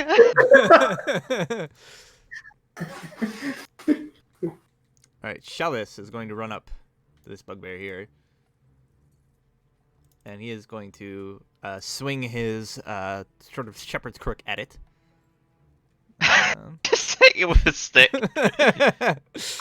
I'm a hero with my stick. Nope. He misses, unfortunately. It was a really big stick. So these green goblins are immediately going to just like... Actually, let me see here. They just watch their friends just get fucking roasted. Squad morale broken. Okay. So this one is going to just go over here. Just not having any of that. This one, however, is going to charge at the wizard You bitch. and attack. Brave little goblin that could. However, his scimitar slams into a barrier of force and is repelled by the mage armor. Wish I had that prepared. Not having mage armor, what? He is going to hide here for now. The ogres. This It one's, just got struck by lightning. yes, this one's definitely going here. This one, however, is very mad. Don't they have different initiatives? Oh yes, they do. I forgot. Control Z. This one. Wow. It's mad. An angry ogre. So it runs over here and swings at Maxine, who luckily is only like glanced with the blow, but still hits. Well, she seems okay, but obviously like pretty like winded from having to dodge that blow. Then we're back to the first bugbear, who attacks Xeric. Morning Star. Nope, misses. Alexei. Now, Yeah, so he's cluster. grappled. No, he broke free. Oh, Yeah, he broke free. hot damn. Let's see here. Scorching Ray. Let's see. You create 3 rays of fire and hurl them at targets within range. You can hurl them at one target or several. Get 1 additional beam. Well, Also- disadvantage because Yes. Then there's also Fear Ball. Fear Ball. fearful. 20 feet. Yeah. I think if I cast Fireball over here, I can catch all these little goblins as well as this ogre. Mhm. It's not going to hit the garden either. Very important. I will do that. Fireball over there. All right. Pretty sure the goblins are just gonna die. That's a fucking good damage roll. Holy shit. Look at all those ones, boys. I mean, it's, Look at them. It's funny because that is exactly the minimum you could do to still guaranteed kill these goblins. Wow. Are you for real? Because they only have 7 hit points. I rolled 5 ones. What the shit? And 1, 2, and a 3, and a 4, James. It's just, I like to it's say, just the shittiest wizard. Just the shittiest wizard. It's you know, you're very panicked right now, I'm gonna guess. Yes, that's why she kind of screamed at you, Alco, when you said that. Okay. Ogre takes 7 damage. And then it is the ogre's turn. It is going to run forward. Big ogre man. And it is going to try to slam Xeric with its club. Join No the smash. club. No smash. He smash. No, no smash! Damn it. So that's 17 damage. 17 damage, and I believe and a that's a- con save. Yeah, DC 10 con save. Nice. Nice. What the fuck? Alright, We made it. he is good. And then it is Xeric's turn. Fuck. Heal spam, he said heal spam. He'll spam. Yeah, but the heal spam only like heals a little bit. And he could also target more creatures. I think we're doing fine enough that he can just focus on getting himself up a little bit. Yep. So I'm going to do a Cure Wounds on 2nd level on Sirak himself. So it will max. It will be max hit points. So it will be like 8 plus 8 plus 5. I think he has his wisdom mod. Yeah. So 21. Nice. And then his spiritual weapon will continue to attack the bugbear.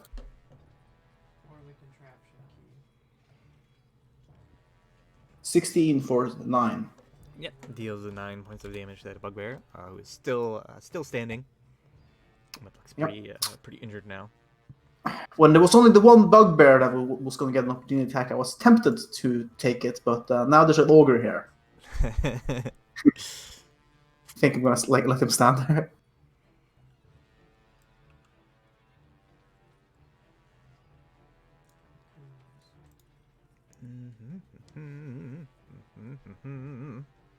The one All right, soul James- goblin James.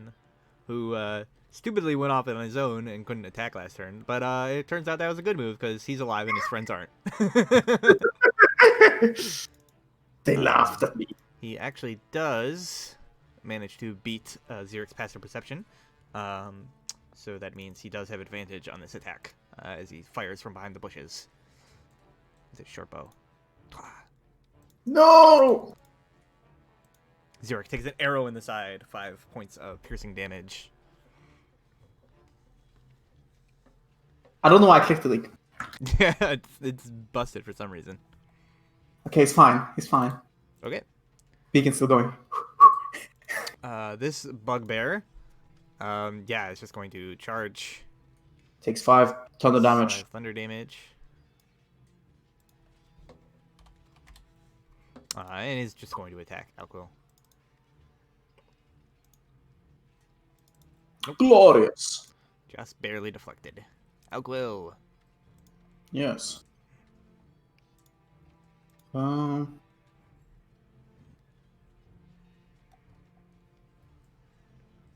Right.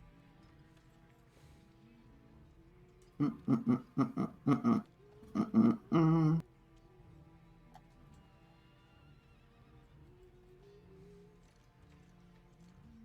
Bonus action. I'm a cast Thunderous Smite. Okay. Action. I'm a Booming Blade, the Bugbear. I'm a Booming Blade, the Bugbear that's above me. Okay. Helgrim's Fury, Adamantine Battle. No! F. Unfortunately, that goes wide. Gets caught in the bushes. Nobody knows. Yeah, that's me. All right.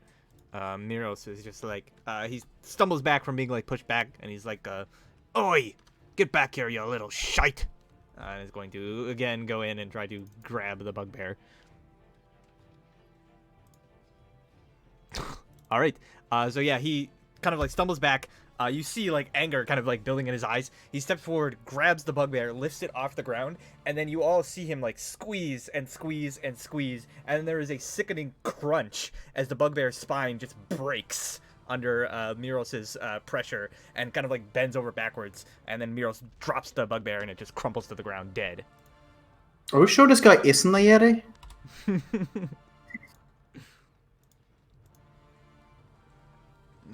And he's like, "That'll teach you to mess with me in."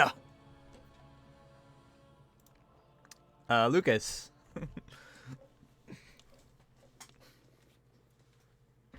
I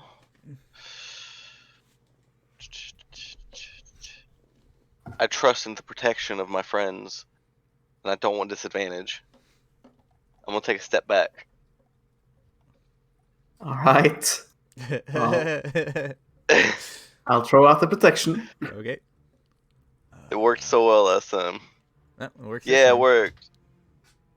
Wasn't needed this time. Wasn't Fucking hell. wasn't this time. Wasted it. Wasted. Alright, Wasted. 1, 2. First one hits for 11. Yes. And the second one hits, and that is enough to finish it off. It's dead. Alright, it's dead. I'm gonna take another step forward back into my spot. And then I'm going to, bonus action, change my hex to...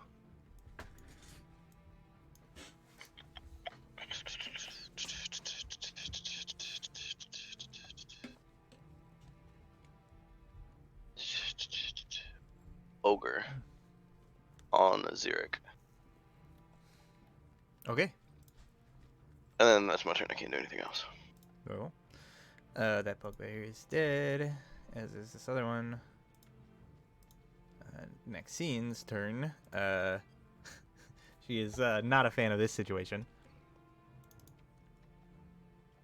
She is going to Misty Step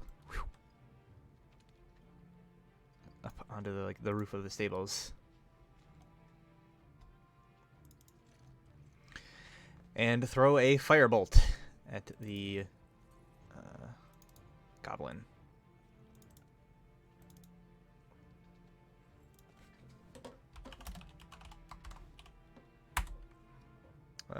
But misses. Shelvis. That's going to come running up around here, swinging with his shepherd's crook.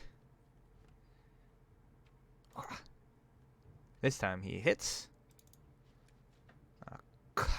Clonks the bugbear on the head, dealing 2 and an additional 10 points of damage. So he actually runs around with his shepherd's crook, slams the bugbear on the back of the head, who immediately is their eyes roll up into the back of the head, and he crumbles to the ground, blood kind of pooling out of his ears.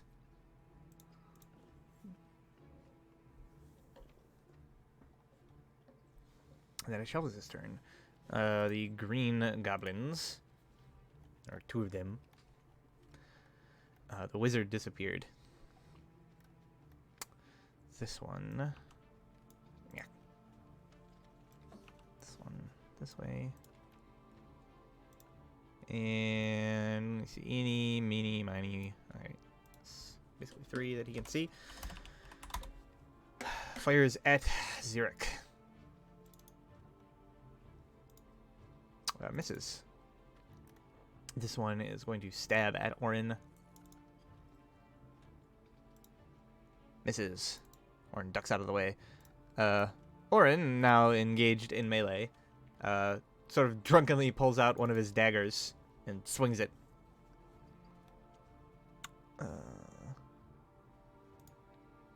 Managing to catch the goblin, dealing 3 points of damage.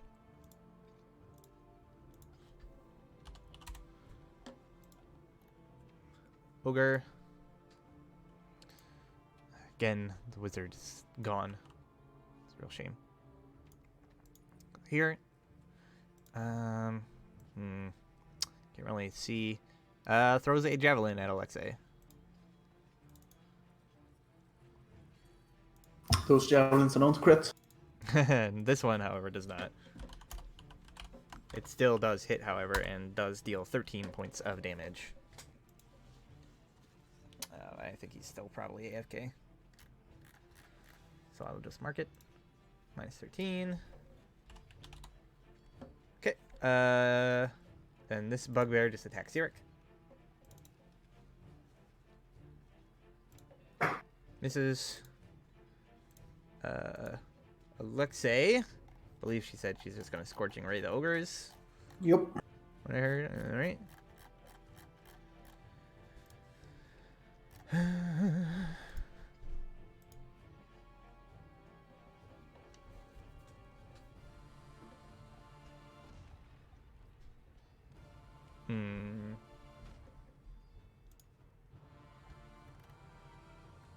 Okay, so that's a 2nd level spell. Scorching Ray. Nice. It's 1. Ready to check for ring swaps. Ring swap. 2. 3. Yeah, 3. Alright, so the last one misses. The first 2 hit. I think she'll probably do it at the one that fucking shot a javelin at her. So 8 and 7, 15, plus an additional 6, so 21. Right, the ogre's still up, but pretty badly burnt. This ogre swings at Xeric. Misses. Xeric's turn. All right. So, first of all, let's do spiritual weapon. Let's do it on the ogre. Okay. 14 for 7. A 14 does hit the ogre. 7 force 7 damage. force damage.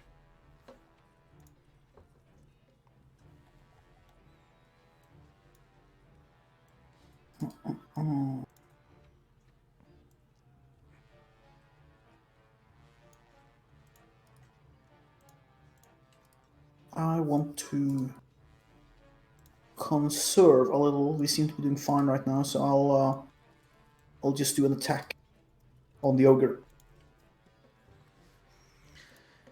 Right, the head hits for 6.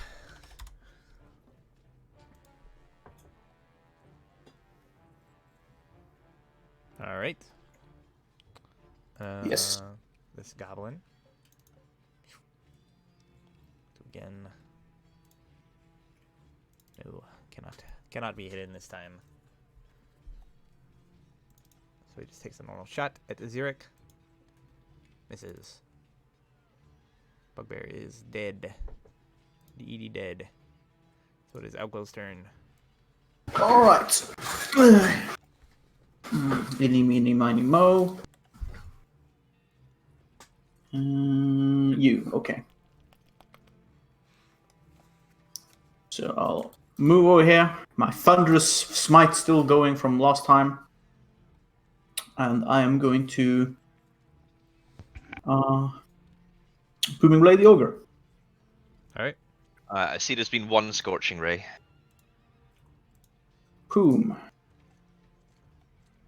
So 6 slashing damage, 2 thunder damage, and 10 smite damage is what I rolled earlier. Fucking hell, why is my Scorching Ray damage so shit? Scorching ray is shit. So thunderous smite deals extra damage. Yes, so that is enough 10 earlier.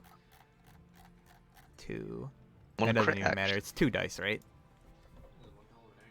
What? I said it's 2 dice, right? Yeah. Yeah. Okay. Even if I had you re-roll it, it dies. You kill it. I rolled. It is dead now. It has been deaded. Yeah, it's 2d6. Yeah, so it's that. Cool. Yay! Hooray!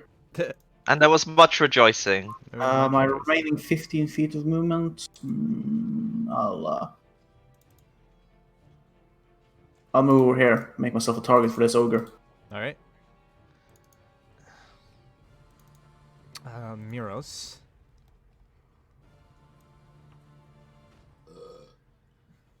Is going to, hearing something rustling in the gardens, is going to run around, see this goblin, and come up from behind and try to grab it. And he does. And snaps its neck. Unfortunately, not quite enough. Almost. But now has that goblin grabbed in his arms. Lucas.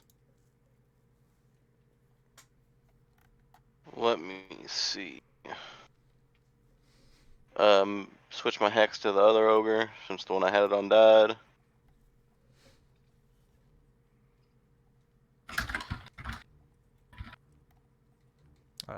Miss. And that will kill that other ogre.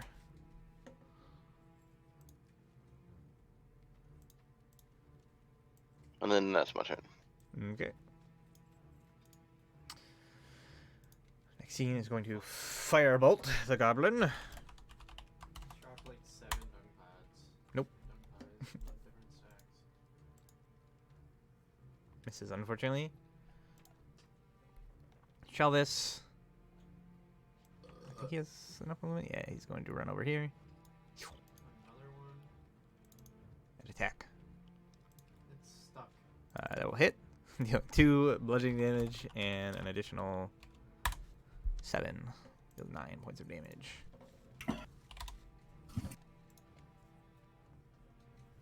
He kind of spins around, hitting the bugbear kind of in the side. I think all the green goblins are mostly there. Okay, this one's going to, yep, and that one there. So against you, Alquil. Hey, Hit! he got you. Hero goblin. Fuck. Oh, I lowered my AC. I didn't lower my health. F. And the other one swings at Orin, who drunkenly stumbles out of the way and somehow doesn't get hit again. He must have that halfling luck. Just really does. What is this thing in the middle here? It's like a just like a patch of grass, essentially. Is it rough terrain? No, I wouldn't say so. Okay. All right, yeah, Orin's just gonna just be like, well, I guess I'm fighting. And actually kills this goblin. Oh shit. Just drunkenly stabs the goblin and manages to kill it.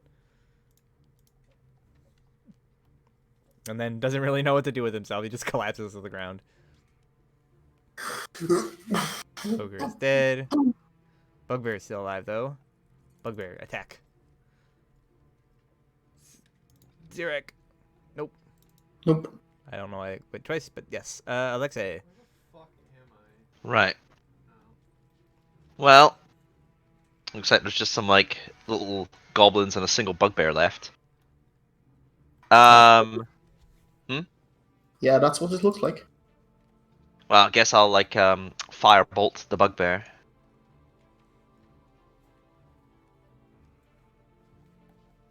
Pya! Yes, that hits, and that does in fact immolate the bugbear. Yay! I did a thing. Congratulations.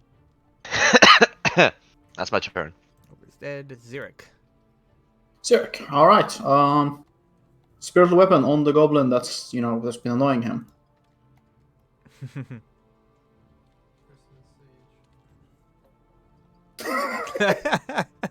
All right, the goblin with 1 hit point left in a bear hug is just suddenly cut in half by a spiritual weapon and dies in Miros' arms. Dead.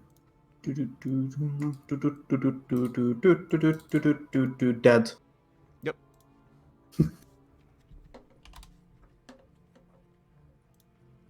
And with that,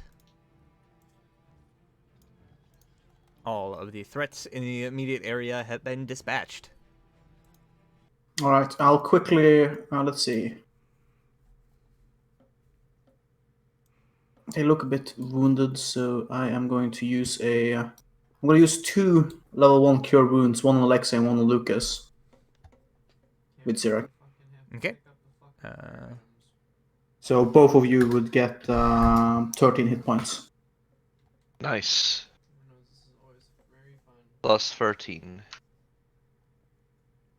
Okay, feeling a bit healthier. Feeling a bit healthier now. How long does Beacon of Hope last? How long does the bacon last? It lasts for up to 1 minute. Yeah. So it's gonna pass. Yeah, so as you guys are all kind of like winding down, Shalvis like looks around with his quarterstaff and he's like, I think that's all of them nearby. He says, I'll go check on Orin, make sure he's all right. And he like runs across. Yes, of course. And I look around trying to listen in for more sounds of combat. You don't hear any in the immediate area. Alright, let's try and find out where the fuck they came from.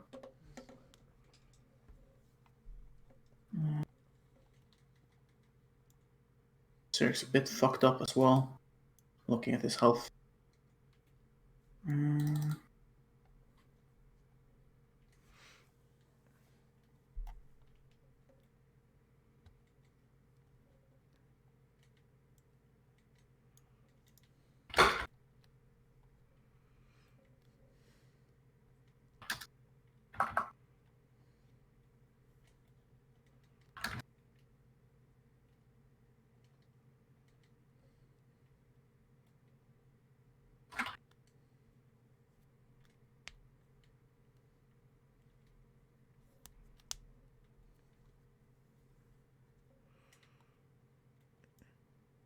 Excellent. Yeah, so as you are all gathered around here, Shalvis runs over to check on Orin, and yeah, you can see the 2 of them come back. Orin kind of like clutching onto Shalvis's shepherd's crook, using it as like a basically like a balancing stick to prevent himself from falling over. Yeah. As they make their way back. And Shalvis sort of says, he's all right. Took a bit of a blow from that goblin, but he says it'll be fine. Just an arrow wound to the leg. He says thing is, he was he says there's more of them. Saw them in the fields. As he was wandering around writing. Orange just sort of like nods, like yes, there's more of them. I saw them. I ran here as fast as I could. Yes, that was what you were pointing for.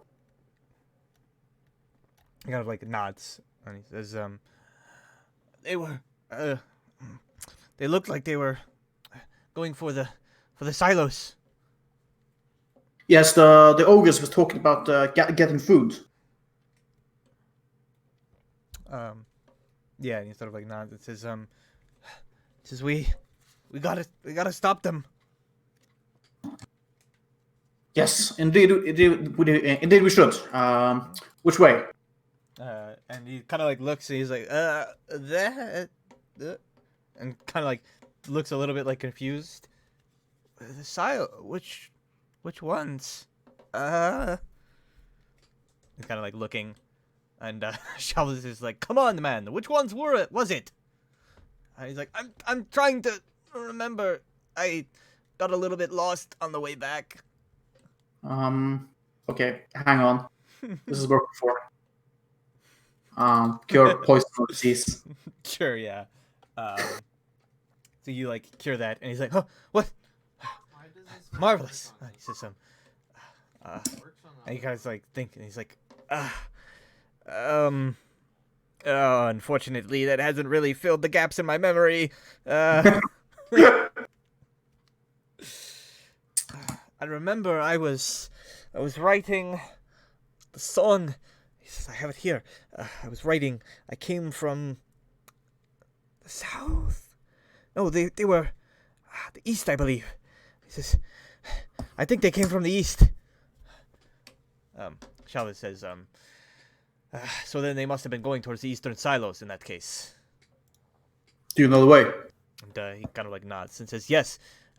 I think we should stop by the abbey, though. He says, the guards would not have heard the shout of Orin so far away. We should ring the bell.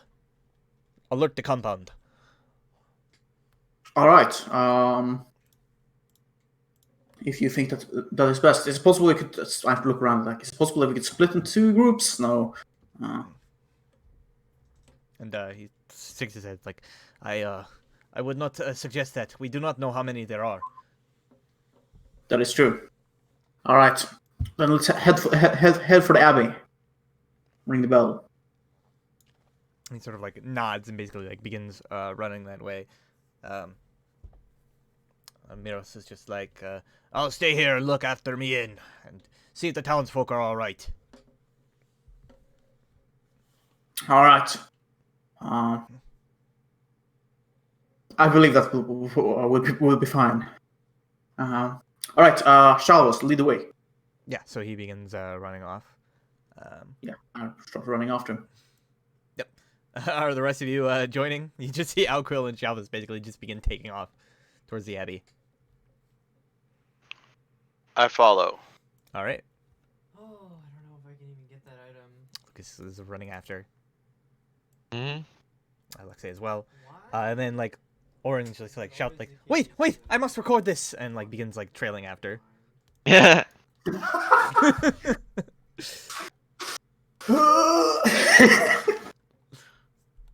All right. Yeah. So you leave this scene,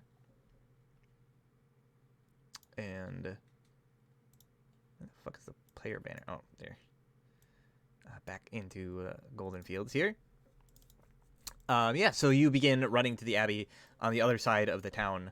You can see as you're passing by, there are a few people like exiting from the longhouses that heard like the battle that just happened and are kind of like curious about what happened. Miros and Nexine are talking to them, explaining the situation. As you guys make your way around to the abbey, it takes you a bit of time. It's quite far away still, so it takes you about 20 minutes or so. You're running full speed, so it's a little bit faster.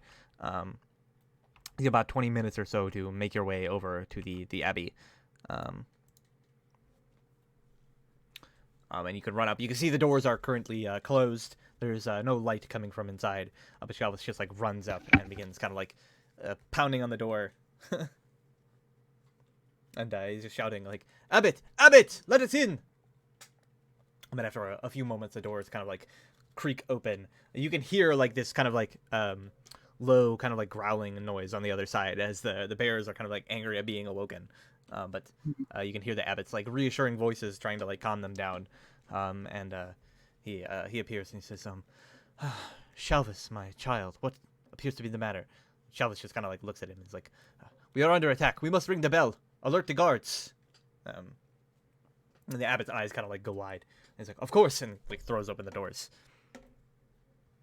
All right, you guys do that. Where's the silos? And Chalvis points to the east, and he says, "There's a grouping of them on the other side of the fields here, and you could like just barely maybe make out the tops of these like towering buildings."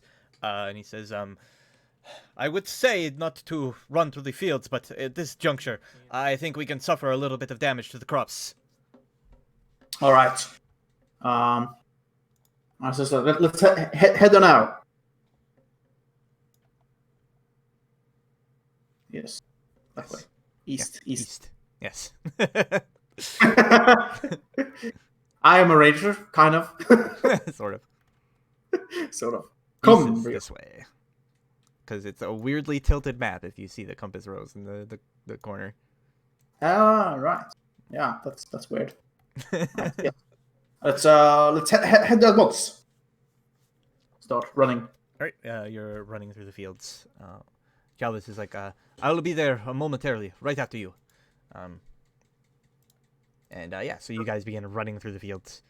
Again, like full sprint. Running the mile or so. It's going to take about 10 minutes. And as you get like, maybe after like a minute or so, you hear the ding, ding, ding, ding, as the bell begins ringing. And then like shortly after that, you hear like gongs going off across the compound as people are like waking up and being alerted. And you can see fires beginning to light at each of the guard stations. Yep. All right. Is there any of the guard stations that don't light up? That might suspiciously have been destroyed?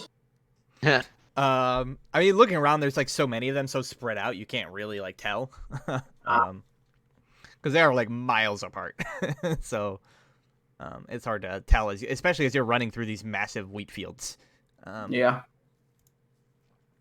But eventually you come up to a small circle of buildings, sort of like tall, pointed spires. Yeah, you can see some people like kind of like looking around. I mean, you see signs that like there are muddied footprints along the ground. However, as you arrive, there are no visible like enemies here currently that you can see. No enemies. Okay. Quickly start running to like. You can see the doors of a couple of the silos have been like ripped open, and obviously it looks as though like something was like rummaging around here.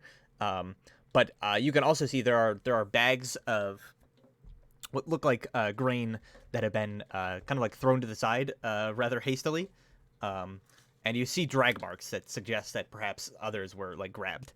It seems like whoever was here left in a hurry as soon as the alarms started going off. Yep. All right. So they looted a little bit.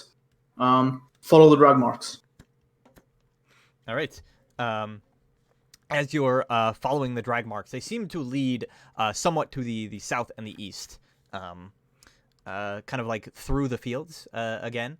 At this point in time, as you're looking around, like Shalvis catches up to you, and is helping you like look around. And yeah, so you can see they lead to the south and east. Go ahead and make a survival check to see if you can like track it through the fields. Yes. How well you can track it through the fields. No. Okay. So it's not like you lose the trail. It's just it's difficult for you to follow amidst all the wheat and all that kind of stuff. And it takes you longer than you perhaps would like to navigate through. And it's kind of like twisting and winding. It almost looks to you as though they didn't actually know where they were going and like got lost. So the trail is like winding through the wheat in strange ways. And so it ends up being kind of like a roundabout route that you are following through this field before it eventually leads to the base of this sort of like southeastern wall over here.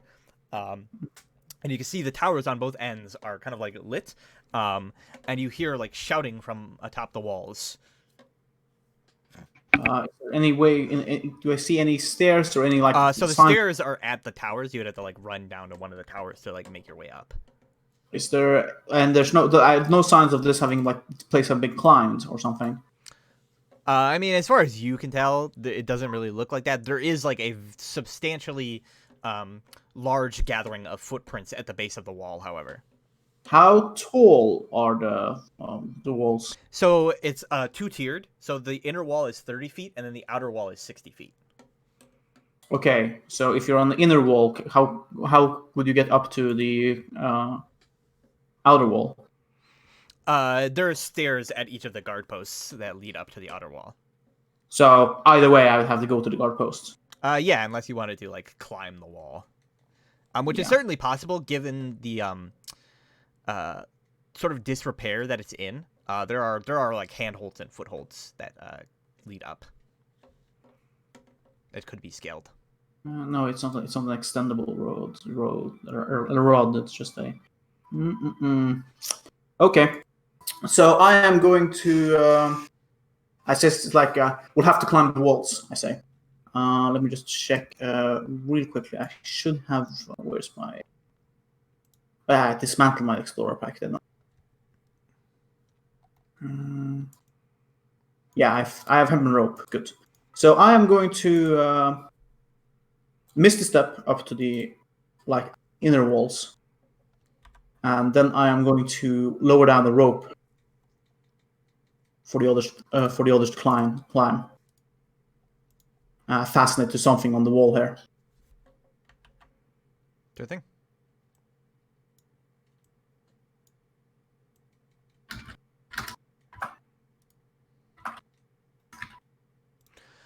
Yeah, so Alquil misty steps up and then tosses everyone else down a rope. Shalvis immediately kind of begins climbing up it. Yep. Once everyone has gotten up, because I only have one rope. I see. And at this point, you can hear the gongs like ringing, and you kind of like hear shouting, and then what sounds like something like stone cracking and like breaking, and you hear like guards just like shouting like, "We can't take them! Retreat! Back to the sanctums!" All right. So and you hear shouting like, "Food! Bring us food!" And like the sound of crashing stone. Fuck. It seems to be coming Shit, from shit. sort of to the northern section of this this eastern wall, closer to that guard tower. Okay. Fuck. Why did I not have a second rope? To like sort of wait. Somebody took your rope. I mean, as soon as everyone climbs, you could wait till everyone climbs the rope. Yeah. It takes probably about like 10-15 minutes to get everybody up. Yep. So once everyone gets up, I'm going to repeat the process with the upper wall. All right. Yeah. Well, I think when Alexa gets up and meets you, she's like, "Oh, cool. What's going on?" The giants are attacking. I say. What do you? Oh, do you need one of these? And she like holds out her hand, like ready to cast a spell. What? What spell? And she's like, "I can make you fly if you need to get there faster." Sure. I says I'll just do the thing. Well, okay. Instead of casting Mrs. Step, then I'll Bullshit. let her cast Fly on me, so that I can fly up and fasten the rope. Sure. There we go. I met up with you and did that. Cool. Sounds Thank good. you. Mm-hmm. I'll take the rope, fly up, like fasten it, lower the rope, and then head towards, like as quick as after fastening the rope, and be like, okay, everyone climb. I'm going on ahead, and I'm just gonna speed over towards the giants. There he goes. All right. So Alquil is flying double time as everyone else is flying up the wall. So Alquil, you arrive much faster than anybody else, obviously.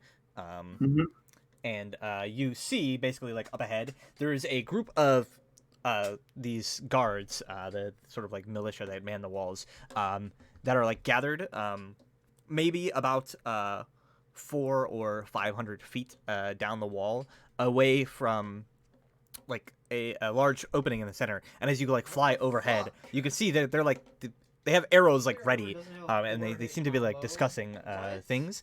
And as you're flying over them, you see a massive like chunk of battlements flying through the air out of the darkness and like slamming in front of their position.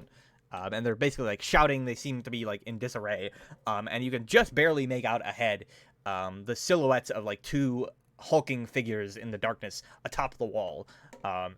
Each one seems to be like facing a different way, and they appear to be like occasionally like throwing chunks of the wall in either direction, trying to like repel these guards from their position. All right, I'm gonna head towards those. Flying as I do. All right. So, in that case, you get, I mean, whatever your dark vision allows you to see them at, basically 120. So yeah, you get 120 feet away when you see, yes, two hill giants atop the wall, basically just like throwing debris and like ripping off some of the crumbled ramparts. And they're screaming basically like, "Bring us food! Bring us food!"